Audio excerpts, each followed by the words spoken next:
Yan, nakikita niyo po ba ito? Dito po kasi sa bayan ng Calawag, ang tawag dito ay gadol o balatan.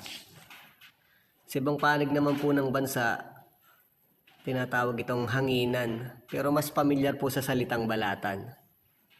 Sa English naman po, sa ibang bansa, tinatawag yung sea cucumber. Paborito po yan ng mga Chinese. Ayan, no?